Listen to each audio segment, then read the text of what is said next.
Helen, I just wanted to let you know. I took your husband. You know, the doctor who makes $300,000 a year. So with that in mind, you don't really need to come to your internship anymore, right? I mean, come on, it'd be super awkward for you to work in the same place as your ex-husband's new wife. I wouldn't want that if I were you. Wait a second. Can you slow down? What are you even talking about? Are you actually saying you're with my husband? Obviously. Who else would I be talking about? It's not like I'd message the wrong person with something this crazy. That would be embarrassing. But honestly, it's fine, isn't it? You're a doctor, you're independent. You don't actually need a husband to survive, do you? And let's be real, he told me himself he'd rather be with a young, fresh-faced med student than stay stuck with some old wife. What? I don't even know where to start. This doesn't make sense. So, let me get this straight. You're telling me that you stole my husband? That's what this is? Oh, you are being so stubborn. How many different ways do I have to say it before you finally accept reality? And the best part, you had no idea he was cheating on you. Seriously, how clueless do you have to be? It really makes me wonder, what were you even doing while your husband was sneaking around with me? You're really enjoying this, aren't you? You must be so proud of yourself, tearing apart someone else's marriage. But fine, let's set aside your little victory lap for a second. Tell me, why? Why him? And don't even try to say it was love at first sight. I refuse to believe you're that naive. Love? Love? Oh my god, don't make me laugh. No, of course not. I just wanted to marry rich. Marry rich? Yeah, it's not that complicated. Your husband's going to inherit this clinic someday, right? What? No, I'm the head physician. Yeah, I know. Trust me, I've heard all about it. But you know what's hilarious? He told me he's just letting you have the title for now, like it's a temporary thing. Apparently, you needed some experience running the place before you step aside for him. I think it's really sweet. You working so hard only to hand everything over in the end. He actually said that? This is insane. I don't even know what to say anymore. Whatever, none of this matters. What I do know is that I don't want to come to my internship anymore. I mean, why should I? I already got what I wanted. So starting tomorrow, I'm done. I won't be there. That's fine with you, right? Go ahead, do whatever you want. I don't care anymore. Perfect. Oh, and just one last thing. Sorry for stealing your husband. It must suck knowing your whole life just crumbled overnight. But hey, you'll be fine. You're a doctor after all. You'll survive. Somehow.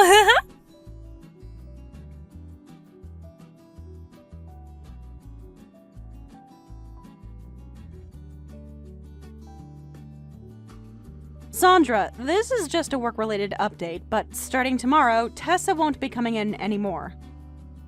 I know you looked out for her in a lot of ways, and I wanted to apologize for any trouble.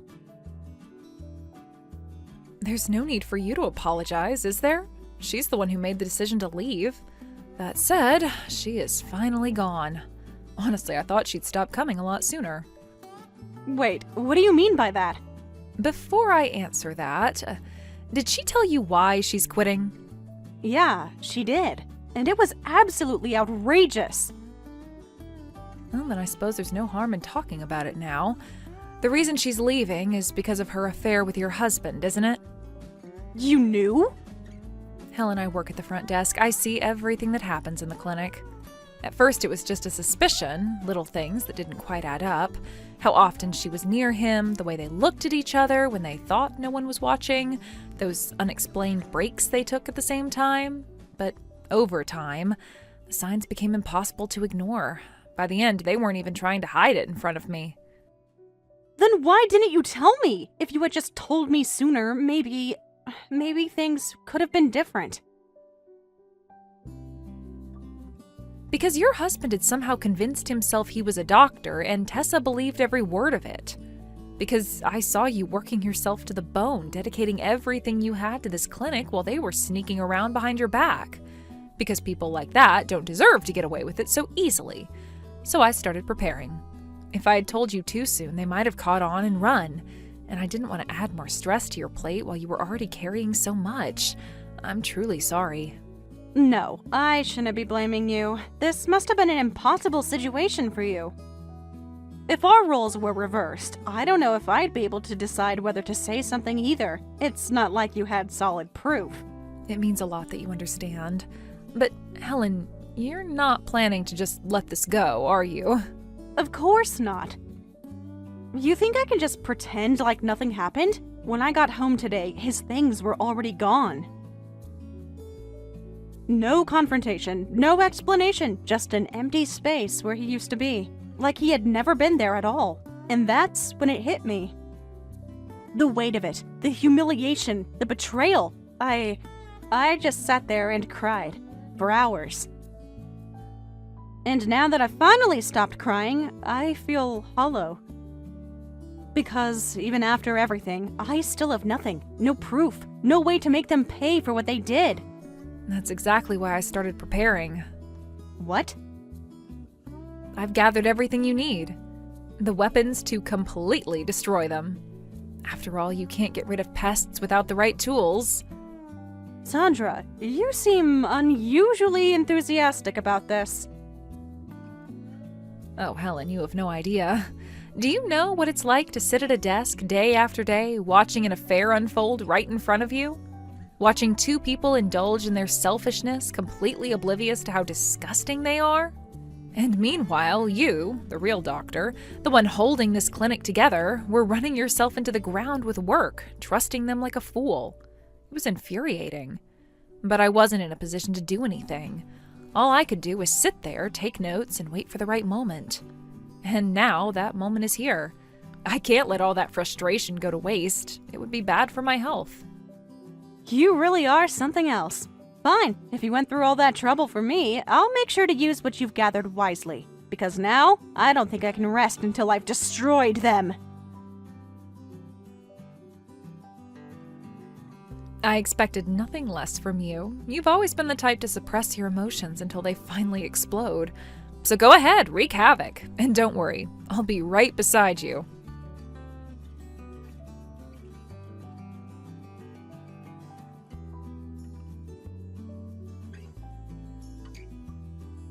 What the hell? You're telling me your husband isn't a doctor? Of course not. He's a nurse. No way, that can't be true. The clinic has the same name as him. Oh, that's just a coincidence. My husband and I had the same last name before we got married. Daniels. So, yeah, the clinic is called Daniels Clinic, but it has nothing to do with him. That aside, how did you finally figure it out? It's not like he would ever admit it himself. I went to pick up my stuff while you were busy seeing patients. And since I was there anyway, I figured I'd rub it in that annoying old receptionist's face. But you know what she did? She laughed in my face. Then she told me, clear as day, that your dear husband isn't a doctor. Ah, so Sandra finally let it slip. Well, I did tell her she could do whatever she wanted. Guess this was inevitable.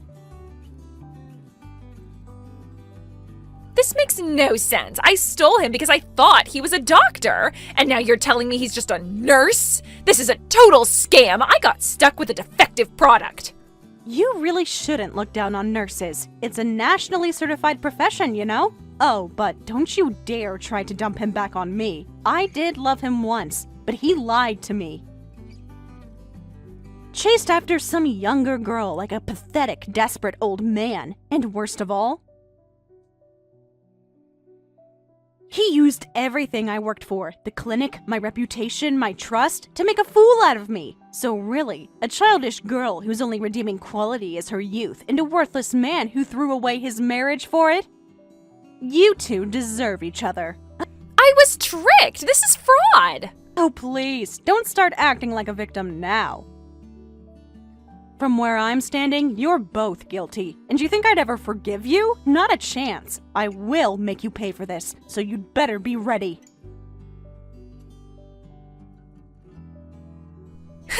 And what exactly do you think an old hag like you can do to me?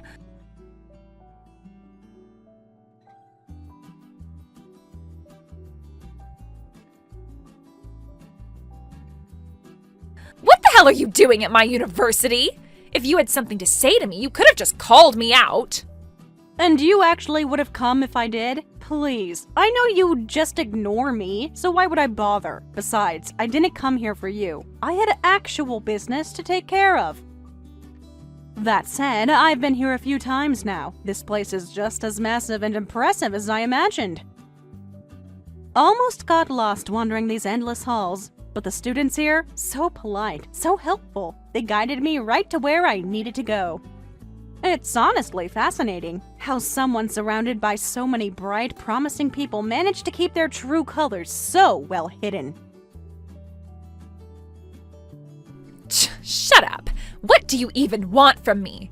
Because of you, my life is falling apart. Do you have any idea what you've done? I worked so hard to be seen as the cute, smart, perfect student. I had everything. The grades, the reputation, the admiration. And now I am being dragged through the mud like some pathetic lowlife. Why the hell am I even getting called in like I'm the problem here? Oh, I don't know. Maybe because you are. You did this to yourself, Tessa. Or did you really think you could just wreck your internship and get away with it? What? Come on, think. Do you honestly believe I'd let my clinic continue accepting interns from a university that produced you? A university where my husband's mistress is walking around like she owns the place? Yeah, no. So I took matters into my own hands. I went straight to the administration and informed them that our clinic would no longer be accepting interns from this school. And of course, when they asked why, I told them the truth. I said, "Oh, one of your students had an affair with my husband while interning at our clinic. Perhaps your university should consider adding an ethics course to the curriculum." You what? You heard me. Why the hell would you tell them that? If you didn't want their interns, you could have just said no. They asked for a reason, so I gave them one. What, you expected me to just keep quiet? To let you walk away like nothing happened? Besides, if they hadn't asked, I wouldn't have said anything. I don't exactly enjoy airing my dirty laundry in public. You think I wanted to stand there and admit that my own husband threw me aside for some college girl? Like hell I did. You ruined me! Because of you, the entire university is talking about me. Do you have any idea what you've done? Oh, I do. And frankly, I think you're still underestimating just how badly you screwed yourself. You see, I heard that you weren't exactly a saint even before this. What the hell are you talking about? Your little habit of stealing other girls' boyfriends? Yeah, that wasn't exactly a secret. The professors knew, the staff knew, your classmates definitely knew. But back then, it was just petty drama. It wasn't illegal. It was messy, sure, but nothing they could punish you for. All they could do was give you a few warnings and hope you'd eventually grow up. But this time, you went too far. You weren't just some random student fooling around with other students. You were representing your university as an intern. You were given a professional opportunity, a chance to learn, to grow, to prove yourself. And what did you do with it? You had an affair with a married man while on site at the clinic. You weren't just some immature girl making dumb relationship mistakes. You were an official representative of your university, and you disgraced them. You didn't just embarrass yourself, you dragged your entire school into the dirt with you.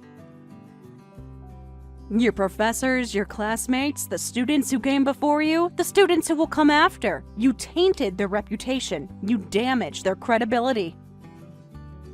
And do you have any idea what that means for you?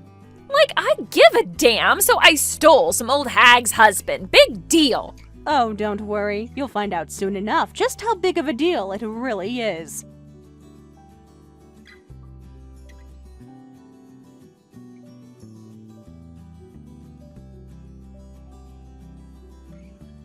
Unbelievable. Why the hell am I being suspended? Oh, it's just a suspension? How very lenient of the university. I suppose I could always make a quick call to the faculty later and see if we can escalate things. Don't you dare meddle in this! This is none of your business. The university has nothing to do with you, so why are you even getting involved? I'm not just some idle person sticking my nose where it doesn't belong. In fact, I'm far from it. My life has been so hectic that I barely have enough time to get everything done. You know how packed my clinic is, right? Every single day, we have a full roster of patients. Then just leave me alone already. I don't need your interference. Not now and not ever.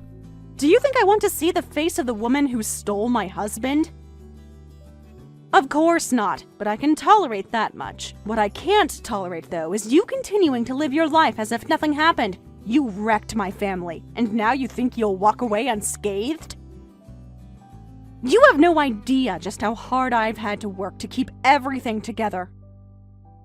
My clinic's reputation, my own mental health, my entire world, it all crumbled because of what you did. Do you think you're going to escape this? You must be prepared to face the consequences. You will pay for what you did. I won't let you get away with destroying my life. If you were hoping for a peaceful life after what you've done, you're mistaken. I'm going to ruin everything you've built. I will take everything from you, just like you took everything from me. If you think I'm bluffing, you'll soon realize that I'm not. I've already started making arrangements, and trust me, I won't stop until I've taken everything you care about.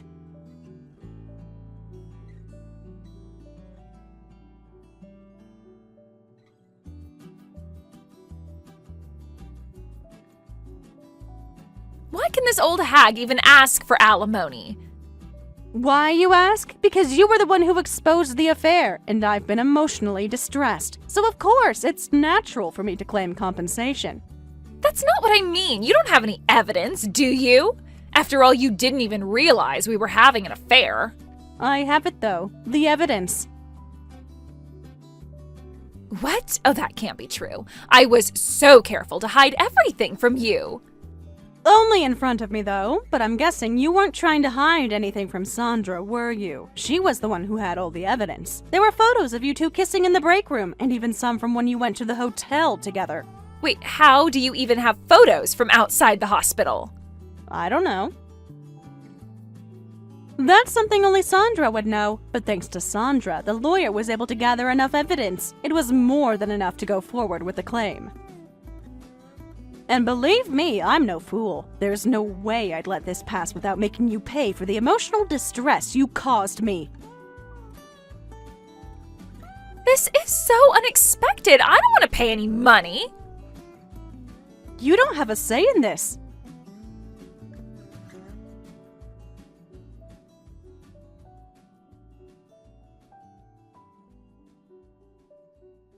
What? What's going on here? How did you manage to pay the alimony all at once? It's simple, really. Actually, I used a little trick. You just wanted the money, right? Now stop following me around. You made him pay, didn't you? Him? Oh, your husband. There's no way that happened. In fact, I've already dumped him. I've got no interest in a nurse. Then how did you pay? It's supposed to be a huge amount. Given your personality, I didn't think you'd go as far as getting into debt to pay it off. I had my parents cover it for me. What? My parents are pretty well off, you know, so I didn't have to deal with student loans, and this time I just told them I was deceived by someone and needed their help. Honestly, I didn't want to rely on them, but when it comes down to it, you can't be too proud to ask for help. So yeah, that's how I did it. Too bad for you. You lied to your parents to get them to give you the money? I didn't lie, though. The fact is I was deceived. My parents gave me the money, so I'm not suffering in the least. Too bad for you. I'm pissed about being suspended for college, but hey, I can always think of it as a little break. No big deal. No, this is insane.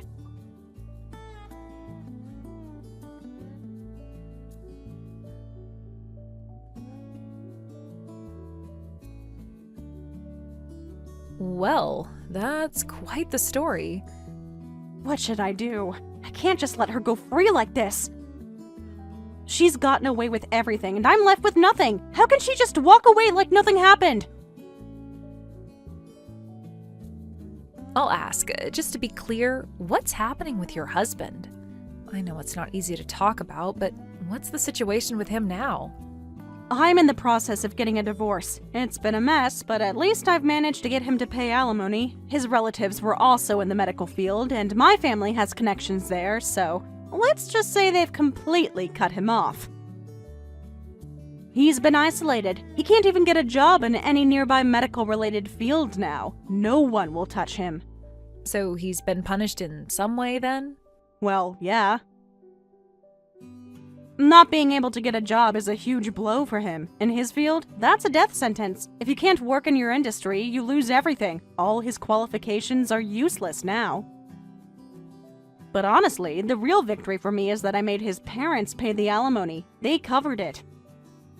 It's a small price to pay, considering everything. And now I'm free. I don't owe him anything anymore. It's unbelievable. How can he just walk away from all of this with no consequences? Why does he get to live his life unaffected while you're left to deal with all this pain? Yes, it seems like Tessa is getting away with everything.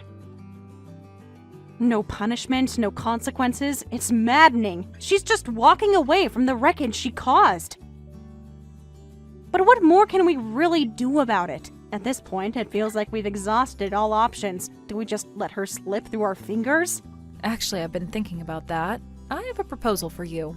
What? Really? Are you serious? Yes, I think there's still a way to make her pay, to make her face some real consequences. I'm not just going to let her live her life like nothing happened. I've spent too much time thinking about this, and I am not ready to let go. She's caused so much pain, and for what? For her to just move on without any real fallout? No, that's not happening. If we play this right, we can make sure she faces even more social consequences. We can ruin her reputation, make sure she pays for her actions, not just legally, but socially. It's not over yet.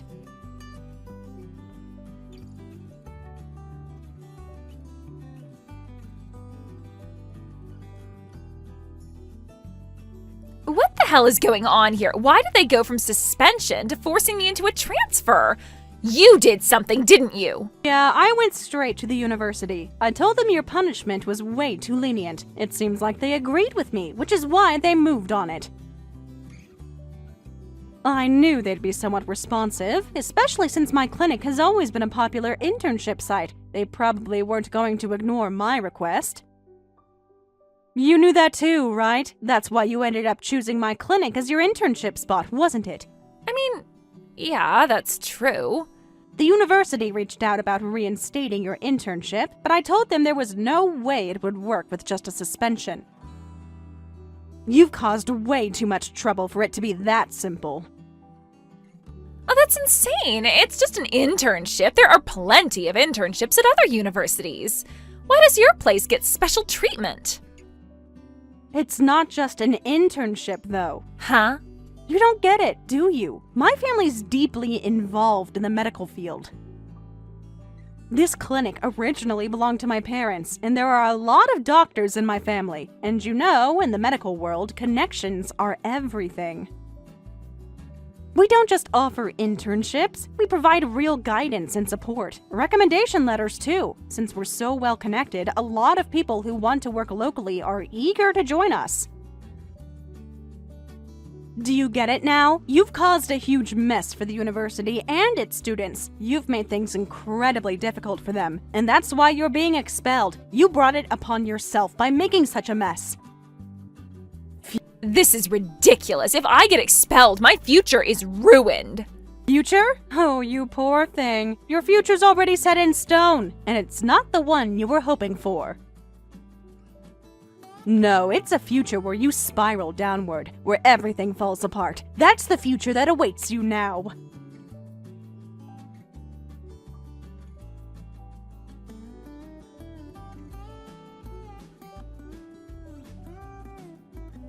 You must have said some strange things to my parents, you old hag. You have gone too far this time. Oh my, Tessa. It's been a while, hasn't it? I can't say I've missed you, but I'm glad to see you're still alive and well. It's been ages since you stopped coming into my clinic, but you look well, so that's nice to see.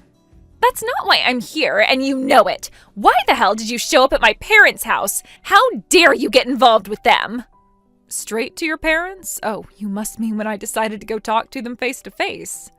You know, since your parents were your emergency contact, it only made sense that I would contact them directly. I figured it was only right to go to your home and have a proper conversation with them. And while I was there, I thought I might as well let them in on some things about you.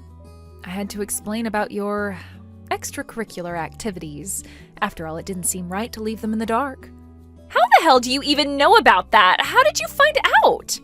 Oh, Tessa, when you came to intern at my clinic, I couldn't help but notice all the designer bags and expensive wallets you always had with you. It didn't add up. You always seemed so reluctant to ask your family for help, so where was all this money coming from? Then Helen told me about how you preferred to avoid relying on your parents, and that raised a red flag for me. And let's not forget how comfortable you seemed around men. It didn't take a genius to figure it out. I kept that secret hidden for so long. How could you have possibly been tracking me like that? Tracking you? Oh, sweetie. I prefer to think of it as being aware. I didn't even have to do much digging when it came to your affair. Honestly, you were doing all the work for me. I mean, you spent so much time flirting with your husband right in front of me. And not just casually, mind you, publicly. And I was embarrassed just watching you. Honestly, how could you not have noticed?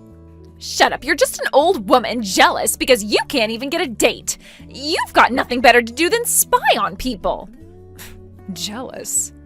Oh, Tessa, I have been married long enough and have a family of my own to not be bothered by your petty drama. But you might want to rethink your insults, especially since I've got a pretty decent life, thank you very much. And by the way, I am a grandmother if you didn't know. But enough about me. You're the one who's in trouble now, not me. The point is, no matter how much you yell or threaten, your parents now know exactly what's been going on. I didn't make that happen. You did. It's your fault, you meddling old witch! You had to get involved and ruin everything! Now my parents will drag me back to that hellhole of a farm. I'll never get away from them if they do that. I can't go back there. You don't understand that place. It's an awful nightmare. That mountain village, those people, the miserable life. It's suffocating. I can't go back. I won't. Oh, but your family's home is so beautiful, isn't it? Such fresh, clean air and nature everywhere. I'm sure your parents would be thrilled to have your help back on the farm. After all, they're doing important work, feeding people, real work. And you know, it's hard to ignore the fact that they've been helping support America's food supply with their hard labor. Maybe you should try to appreciate that for once, don't you think? No, I hate that place. I hate everything about it. That stinky village with its muddy roads and stifling air. I hate the way the soil smells, the way the air smells. Everything about it. I'm not going back. You can't make me.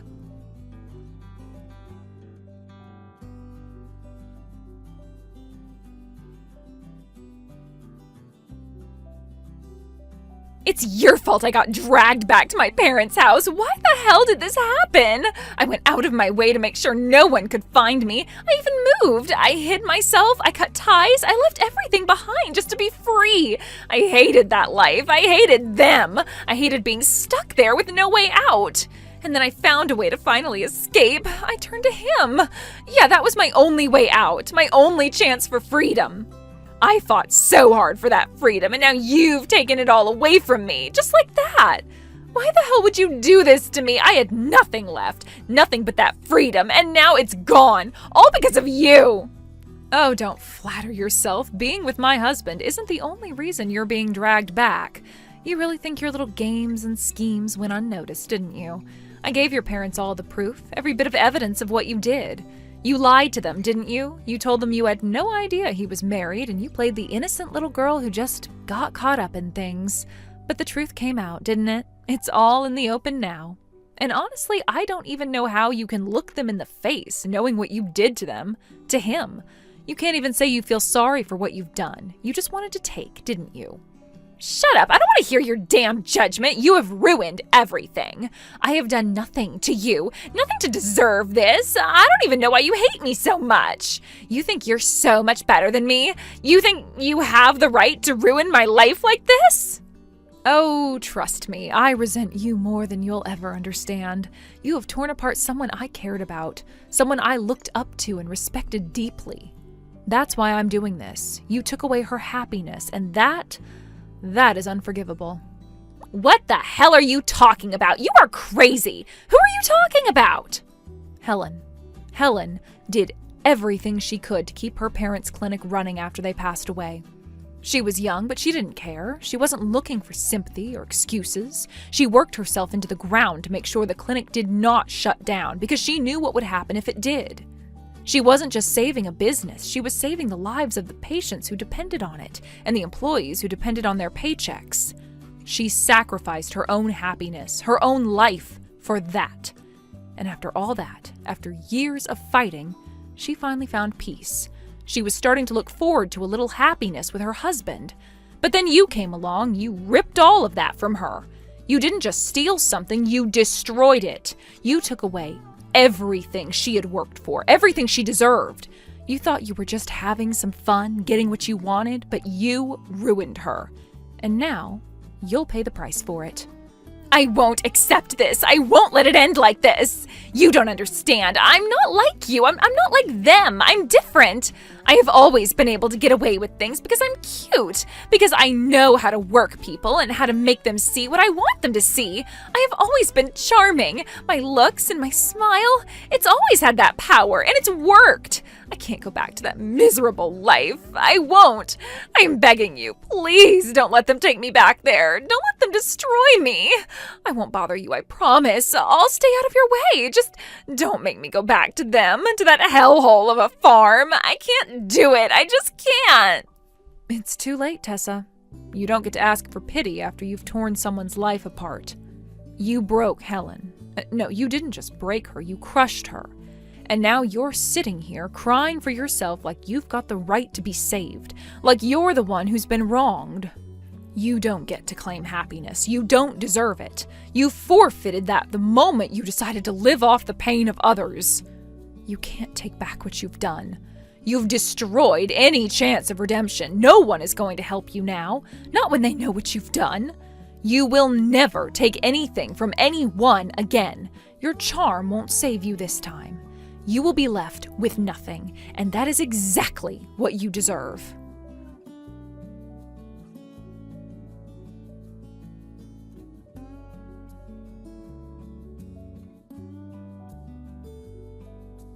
Tessa was forcibly sent back to her parents' house, and from what I've heard, she's now living a life where she can't step foot outside of it. Every day, she works in the fields, helping with the family farm. From early in the morning to late at night, she's covered in dirt, toiling away at physically demanding labor.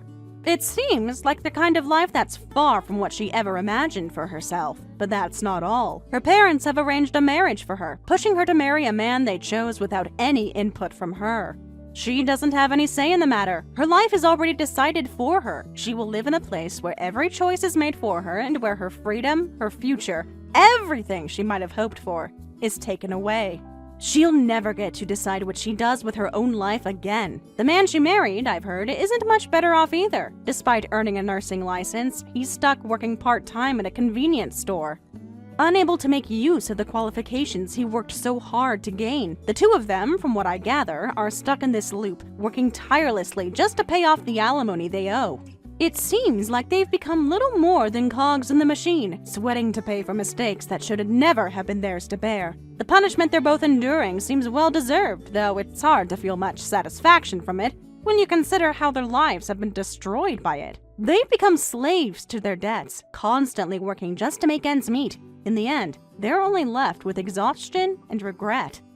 As for me, I've reverted to being single again. After everything that happened, I'm focusing on finding new things to fill the empty space that was left behind. I've realized that I need to do more than just live for work. I've spent so much of my life focused on it that I'd neglect the things that truly matter. Sandra gave me some advice that I'll never forget. She told me, living for your job is easy because it's predictable. But if you only focus on your work, life won't open up in front of you. People who find something valuable outside of their work, those are the strong ones. And she was right. I used to believe that I had to work non-stop, that everything else was secondary. But now, I see that there's so much more to life, and I need to start exploring those things. I'd spent so many years only focused on work that I lost sight of everything else. Now, though, things are different. I don't have a family to look after, no one depending on me. For the first time, I have the freedom to take control of my time. I've realized just how important it is to cherish that freedom. There's no point in living a life that revolves around only one thing, no matter how stable it may seem. Life is short, and I don't want to waste it. I think about Tessa sometimes, and I can't help but feel sorry for her. It's like her future was decided for her before she even had the chance to fight for what she wanted. Her life is now a cage, and she's trapped in it, unable to escape. There's something deeply tragic about it. She's so young, yet already all her choices have been taken away. And I wonder if she'll ever be able to escape this life, to find herself again, or if she'll just continue to live in the shadows of decisions made for her. It's painful to think about how she's lost her agency, her will to decide her own fate. In contrast, I'm trying to figure out who I am now. After all the chaos of my previous life, I've realized that there's more to me than just the person I was when I was working. I have space to think about what truly makes me happy, to reflect on what I've lost and what I can still gain. It's not that I want to ignore work, it's important, but I've learned that there has to be balance. It's about more than just surviving, it's about living. Sandra's words are a reminder of that, and I keep them in mind every day. She's right. It's not enough to live only for the things that are easy or familiar. The true strength lies in being able to look beyond your current situation, to see what else is out there waiting for you. Work is a part of life, but it shouldn't be all of it.